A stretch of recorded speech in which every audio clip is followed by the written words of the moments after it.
People keep saying modern horror is trash, and they're not wrong about most of it. But I've got 10 movies here that prove genuinely terrifying cinema is alive and well, assuming you can actually find them, which is half the problem. So starting things off, I'm gonna talk about Lake Mungo. And likely it's probably sitting on some streaming service you've never heard of, charging you $12 a month for the privilege of watching 3 movies from 2003. I spent more time trying to find this thing legally than I did actually watching it, which is saying something because this movie is slow, really slow. But here's the weird part. I've got crippling ADHD, bad ADHD. It's hard for me to sit through most things without checking my phone every 10 minutes. The Witch, I couldn't do it. It was just too boring for me. Sue me. But Lake Mungo had me glued to the screen for the whole 90 minutes. And honestly, I loved every second of it. It's this Australian movie that looks exactly like one of those true crime documentaries your mom watches. You know, the ones with the dramatic recreations and talking head interviews. Except this family isn't talking about their missing daughter because she ran away to join a cult. She drowned. Alice Palmer, 16 years old, dead in a lake. The movie starts after the funeral. The parents are doing that thing where they're trying to hold it together for the cameras, but you can tell they're completely broken inside. The brother's angry. Everyone's just trying to figure out how to keep living when this massive thing happened to their family. Then weird stuff starts happening in their house. Now, most ghost movies would have dishes flying around and doors slamming. Lake Mungo gives you a phone ringing at 3 in the morning. Pictures that look a little bit off. A bell that should not be ringing. Small things that make you think you're just gonna go crazy. The genius part is how real this movie feels. These people talk like actual grieving family members, not movie actors in a horror movie. The mom keeps checking Alice's room. The dad throws himself into his work. The brother gets protective and angry at everyone trying to exploit their tragedy. And this whole time you're watching this home video footage that's a mix of what Alice filmed before she died and her brother documenting everything else. Just like normal teenager stuff, hanging out with friends, being annoying, doing whatever teenagers do, which makes everything so much worse because she feels like a real person, not some horror movie victim. The scary part isn't really the ghost stuff. It's watching this family try to process something that doesn't make any sense. How do you move on when your kid just dies? How do you sleep in a house when you keep hearing her voice? How do you explain to people that you saw her standing in your backyard? Most horror movies give you 20 jump scares and call it a day. Lake Mungo gives you only one. And it's absolutely brutal because by that point, you care about these people. You've spent an hour and a half with them and you want them to be okay. But they're not okay, and neither will you after you see what Alice has left behind. And speaking of disturbing found footage that is gonna give you nightmares, this next movie was literally filmed at one. Back in high school, I dressed up as a clown and chased people with a chainsaw. Now you might think, holy you are a psychopath, but I promise I am not. It was part of our student government thing and we put on a haunted house for charity. So me being this like awkward teenager who was like 6'2" and kind of tall and broad, I was like, let me scare the out of some people. This was also back in time when everyone kept seeing those clowns pop up in like news articles. So it was at the peak of the clown terror. What we did is we built this whole like haunted house thing. And at the very end of this haunted house, there's a stairwell all of the people going through the haunted house would walk up. I was hiding behind the door and they would walk out into this hallway. And then at the end of the hallway was the end of the haunted house. And so I would walk very quietly out of this door behind all of them so they could not see me. And then I would rev a chainsaw, start laughing like, and just chase them down the hallway. The chainsaw had the blade taken off, so it was completely safe. I had a lot of fun. Everyone their pants. It was an amazing experience. Like the tallest guys that were on my football team, they were pretty scared. It was fun. It was amazing. I loved it. Here's a picture for proof. I thought that whole situation was hilarious though, until I watched Hell House LLC and realized how quickly fun scares can turn into an actual nightmare. This movie follows a group of people setting up a haunted house attraction in an old hotel. Seems normal enough, right? Buy some fake blood, set up jump scares, charge $20 admission. Easy money. Except they picked the worst possible location. The Abaddon Hotel isn't just old and creepy. It's legitimately haunted, and not in like a fun way. The movie shows you their setup footage. They're hanging decorations, testing sound effects, placing these really unsettling clown mannequins around the basement. Standard haunted house stuff. But then things start going wrong in small ways. A clown dummy moves when nobody's near it.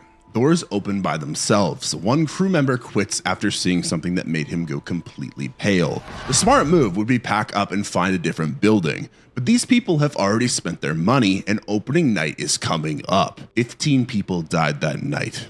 Customers and staff. The brilliant part is how they reveal what happened. You get pieces of the story through security cameras, camcorder footage, and interviews with survivors. Well, the one survivor, who might not actually be a survivor at all. The basement scene in this movie is absolutely perfect. They set up strobe lights down there as part of the attraction. Customers are walking through, everything seems normal, and then the strobing lights reveal one of those clown mannequins is moving. And not just moving, but getting closer to this actress who's chained up as part of the fake ritual scene. Turns out the ritual isn't fake anymore. This movie builds this incredible tension because you know something terrible is gonna happen, but you're watching all the setup footage where everyone's just doing their job. They're joking around, complaining about the long hours, arguing about where to put the fog machine, normal work stuff.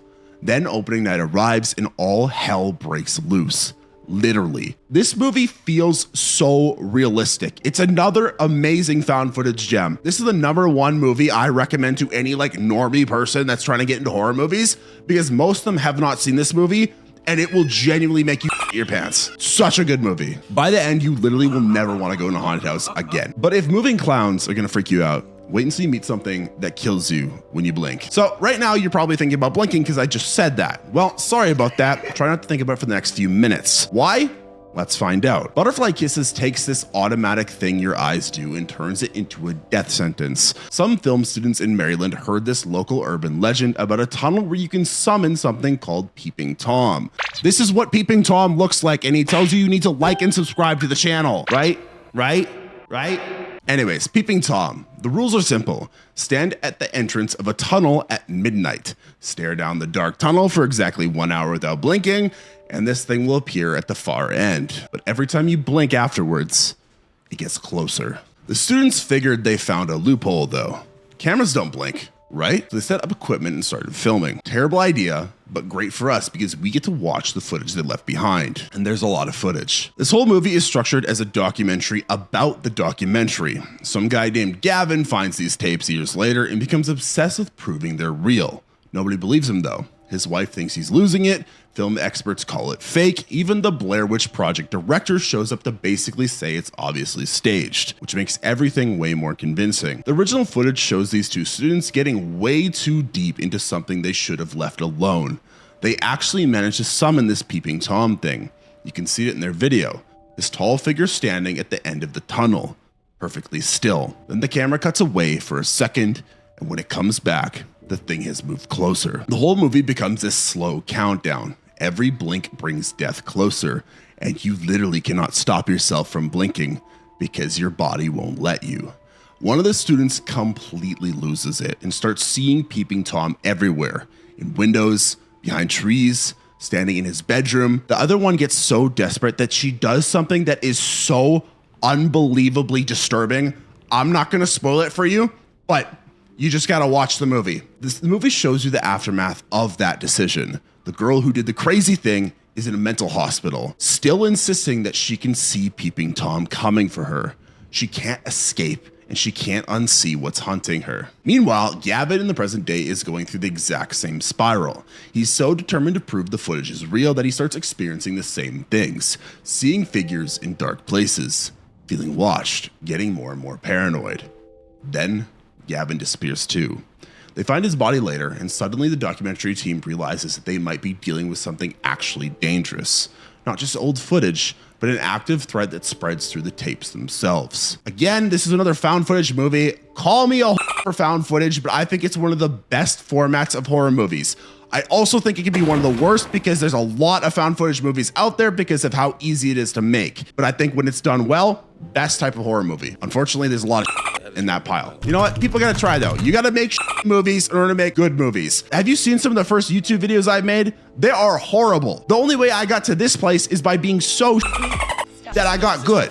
That's literally how you do everything. Ultimately though, this movie is terrifying, but at least Peeping Tom let you choose the horror you went through. This next family had no choice about their destruction. Every family has those home videos where dad's way too excited about the new camcorder. You know the ones. Christmas morning, 1997. Everyone's in pajamas looking dead inside while dad zooms in on people's faces asking how they slept. Exhibit A starts exactly the same way. The King family seems perfectly normal in their home footage. The daughter Judith got the camera as a gift, so now she's documenting everything. Dad Andy's planning to move them into a bigger house, Mom Sheila's making dinner, and little brother Joe's being annoying. Standard British family stuff. Yeah, they're British.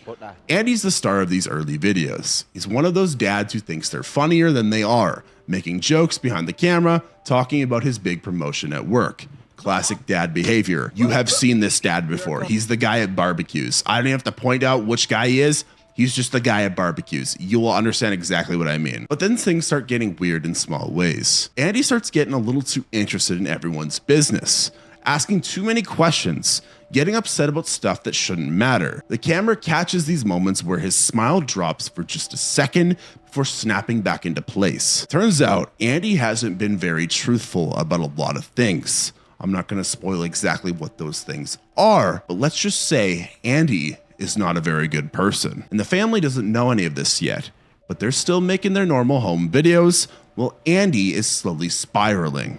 And then one night, the unthinkable happens. Now, I'm not gonna spoil the ending of this movie, but basically it is extremely terrifying 15 to 20 minutes. It's just genuinely unsettling because this could happen in real life. Again, found footage comes in, makes it so much more real, and you are forced to watch this movie through the perspective of a child. It's this beautiful use of pacing to this big snapping point, and then it's just a cluster. It's amazing though. So we've learned that families can be destroyed by certain things. But what happens when there's an evil out there that's older than humans themselves? Because apparently the Vatican has a whole department for checking if miracles are real. Imagine that job interview. So what do you do for work? Oh, I verify whether or not God is personally intervening in people's lives. You know, pretty standard stuff at the office. Final prayer follows 3 of these miracle investigators as they head to some tiny English church where weird is going on. Deacon's the skeptical priest who thinks everything has a logical explanation. Father Mark's the by-the-book Vatican guy with forms to fill out. Ray's the tech expert who sets up the cameras everywhere because apparently God needs to be caught on film to count. I thought the whole point of God was like believing, but apparently the Catholic Church, they need their evidence. They're investigating reports of supernatural activity. Candles lighting themselves, objects moving around the altar, mysterious voices, standard church haunting stuff that could easily be explained by old building noises and overactive imaginations. The local priest is absolutely losing his mind over what's happening. The poor guy is so disturbed that he jumps off the bell tower before the investigators even finish setting up everything. They probably should have taken that as a warning sign though, to leave. They didn't, because these are professional miracle verifiers, so they keep investigating. And they discover the church was built on top of an ancient pagan temple where people used to sacrifice humans to some unnamed god, which explains why this miracle doesn't feel particularly holy. The movie spends most of its time building up this mystery about what's really causing all these strange things. Then Father Mark disappears during what was supposed to be a routine blessing ceremony. Deacon and Gray hear his voice calling for help somewhere underground. So naturally, they decide to go looking for him in the tunnels beneath the church. This is where this movie takes the hard left turn into absolute nightmare territory. I cannot spoil this movie, but this is genuinely one of the coolest concepts ever in a horror movie. And it is so deeply disturbing. You just gotta watch it. I can't tell you. You just gotta watch it. I cannot spoil this for you. You just gotta watch the movie. As this horrible thing is going on though, you can like see these people just getting roasted alive. That's the most broad way I'm gonna put it. Roasted alive, and you can feel their terror through the camera they brought with them. They're never getting out of this. I think religious horror is disturbing, but human monsters in the wilderness are somehow sometimes worse. Nothing says romantic getaway like driving 3 hours to a place with no cell service to sleep on the ground and poop in the woods. But that's exactly what Ian and Sam decide to do for New Year's Eve, because apparently hotels are for people who hate adventure. They arrive at this beautiful, isolated campground in the Australian bush, immediately notice another family's tent already set up. Except there is no family anywhere around, just their stuff sitting there. Camping chairs still out, food still on the table, like everyone just vanished mid-dinner. Normal people would probably leave at that point. Ian and Sam decide to stay and wait for the missing campers to come back. Excellent decision making there, buddy. While they're setting up their own tent, the movie starts showing you what actually happened to that other family. Not all at once though, just through little pieces. A mom, a dad, teenage daughter, and a baby boy who were just trying to have a nice camping trip until they met two local guys named German and Shook. These are not the kind of locals who give you directions to the best fishing spots. These are the type of locals you'll wish you'll never have met. German and Shook saw this family camping alone and decided they looked like easy targets. What follows is some of the most realistic and horrible violence you will see in any movie. They assault and just do horrible things to the entire family, but somehow the baby survives by it being left in the bush. The movie cuts between this nightmare and Ian and Sam's pleasant camping experience. They're making coffee and talking about their relationship while you're watching footage of a family being brutally mauled at the exact same spot. When German and Shook realize there are new campers, they see another opportunity. Shook approaches Ian pretending to be helpful and offers to guide him in searching for the missing family.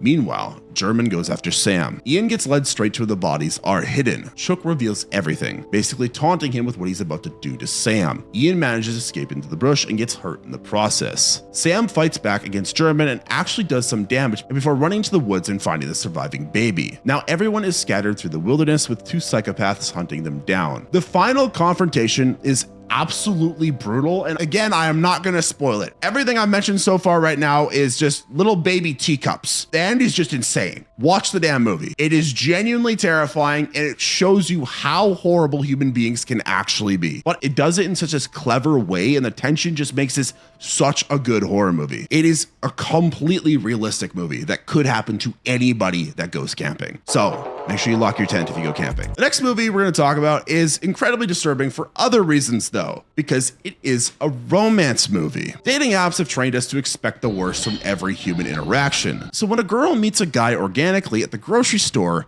it feels revolutionary. Oh wow, he was approaching me in person while I was buying spinach instead of asking me for my Snapchat. He's basically Prince Charming. Well, that's exactly how Noah feels when she meets Steve in the produce section. He's charming, funny, not immediately asking for creepy stuff or talking about cryptocurrency, and most importantly, he's Sebastian Stan. He's very hot. We'll just get the point across. I can acknowledge, man to man, that is a very attractive man. That is like a very important part of the movie though, him being attractive and like a kind gentleman. He's a handsome guy with actual conversation skills who doesn't live in his mom's basement. He's basically everything I'm not. So when Steve invites her on a weekend getaway after just a couple dates, Noah ignores every true crime podcast she's ever listened to and says yes, because he's cute and he makes her laugh, and sometimes you just want to believe people aren't terrible. Big mistake. People suck. Steve drugs her wine on the first night. Noah wakes up chained to a basement, and Steve's personality has done a complete 180. Turns out the charming guy from the grocery store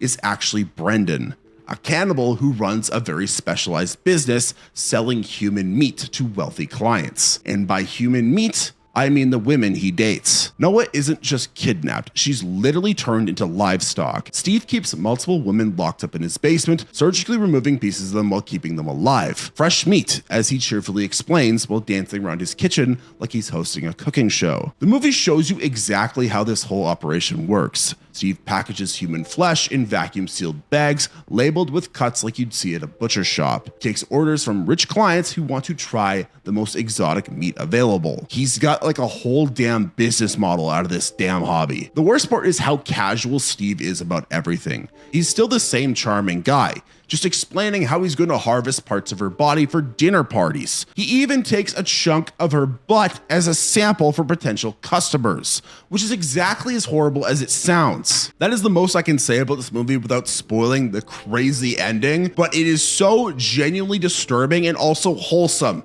And because it's wholesome, it makes it more disturbing, if that makes any sense. Like literally is so romantically cute in the first 30 minutes and it's just like, oh God, what the f is going on? It takes you for a ride and that's why it's an amazing movie. So yeah, if you're looking to date anybody, don't date a cannibal. It won't end well. What about identity theft? You ever talked about identity theft? Well, I'm gonna talk about identity theft because remote work has really evolved since the pandemic. You know, it used to be you'd work from your kitchen table pajamas. Well, now you can just work inside someone else's brain while they commit murder for you. Technology is amazing. Possessor takes the gig economy to its logical extreme. Tasia Voss works as an assassin, but she doesn't actually do the killing herself. She uses brain implant technology to possess other people and make them pull the trigger. Then she forces them to themselves, erasing all evidence of her involvement. It's the perfect crime, except for the part where it completely destroys your sense of self. Tasia's latest job involves possessing Colin, some regular dude whose girlfriend happens to be the daughter of a wealthy CEO. The plan is simple. Make Colin kill the target, then Colin clean, efficient, untraceable. Colin's mind fights back harder than expected. What starts as a routine possession turns into a psychological war inside one body. Colin's consciousness refuses to disappear quietly, and Tasia starts losing control of the situation. Their thoughts begin blending together in ways that aren't supposed to happen. The technology starts glitching. Colin experiences flashes of Tasia's memories while she's stuck experiencing his. Neither of them know who's actually in control at any given moment. Colin might think he's making a decision, but it's actually Tasia pulling the strings, or vice versa. Things get really messy when Colin stabs the implant out of his own head, trying to regain control of his body. This damages the equipment and tangles their minds together even more. Now they're trapped in some kind of psychological feedback loop, where reality and hallucination blur completely. The movie does not hold back on showing you exactly how violent this process becomes. When someone gets stabbed in the face with a fireplace poker, you see every puncture wound in detail. When skulls get split with meat cleavers, the camera does not look away. It's brutal and realistic and absolutely nauseating. The real horror isn't the gore. It's watching two people lose themselves completely as their identities dissolve into each other. Colin starts acting like Tasia. Tasia starts experiencing Colin's emotions. Neither of them knows where one person ends and the other begins. And the ending is just plain disturbing. It's a giant 180 that I did not see coming. It's a disturbing movie, but it's really damn good, and that's why I'm suggesting it. Somehow it even mixes in body horror, and that's one of my favorite horror genres, so if you like that too, you gotta watch it. But let's move on to a different part of the world. Let's talk about Indonesia. Why are we talking about Indonesia? Well, most horror movies give you breaks between the scary parts. Little moments to catch your breath, make jokes, check your phone. Maybe the characters sit around discussing their next move, or they're having relationship drama, you know, standard pacing stuff. Well, Satan's Slave said no thanks to all that. This Indonesian horror movie starts with a mother dying after a long illness. And from that moment until the credits roll, something terrible is always happening. There's no downtime, no comic relief, just 90 minutes of supernatural assault on this poor family. The Suwano family thinks their problems are over when the mom finally passes away. She's been sick for months, bedridden and ringing this little bell whenever she needed help. Death was almost a relief at that point, but then the bell starts ringing by itself. Mom's ghost isn't resting peacefully. She's wandering around the house at night, appearing in doorways, standing outside windows. Classic haunting behavior. Except she's not trying to comfort her family or deliver some important message. She's being really freaking creepy. The movie hits you with scare after scare. Rocking chairs moving on their own. Faces in mirrors, hands reaching out of dark corners. It's relentless in the best way possible. Just when you think you can relax, something else jumps out at you. The ghost mom is just the opening act. And I'm not going to explain what that pact is, but you will not see it coming. And once you see it, it will all start to make sense. What really makes this movie scary is how in-depth they go into building out this folklore. It makes it even more scary in the sequel, which is just as good. If you like foreign horror movies, you have got to watch this movie because it's so damn good. It's just batshit crazy. And now we finally get to the most recent horror movie in this video, Weapons. Horror movies have this unspoken rule about what you're not supposed to show. Don't hurt kids on screen, don't make violence too realistic, don't leave audiences completely hopeless at the end. Well, Weapons doesn't really follow those rules. Weapons takes every parent's worst nightmare and makes it worse. 17 kids from the same classroom vanish in one night. All of them leave their homes at exactly 2:17 a.m. and Naruto run into the darkness. Only one student in their class doesn't disappear, and everyone immediately assumes he's involved. The movie reveals the truth slowly through different perspectives. Because this movie just came out, I'm not gonna spoil it, but It is genuinely one of the best horror movies of this year. I don't think it's the #1 horror movie. I think Bring Her Back was a little bit better, but it is up there. And the scares here are so damn good. This is the only thing I'm gonna say. Old people are scary. These are 10 horror movies I think are actually scary. What do you think? Do you think I'm stupid? Do you think I'm dumb for thinking this? Let me know down in the comments, and let me know if you think there's any movies that are more scary out there. And for the love of God, please do not just say Hereditary. That is like overdone at this point. I get it, Hereditary is good, but every other person on earth has talked about it. So it's almost like overblown at this point. We get it, Hereditary is good. Anyways, like this video if you want more videos just like this, subscribe to the channel, and if you don't want to go to bed yet, there's more nightmares in this video on screen now, which you should watch. Bye bye.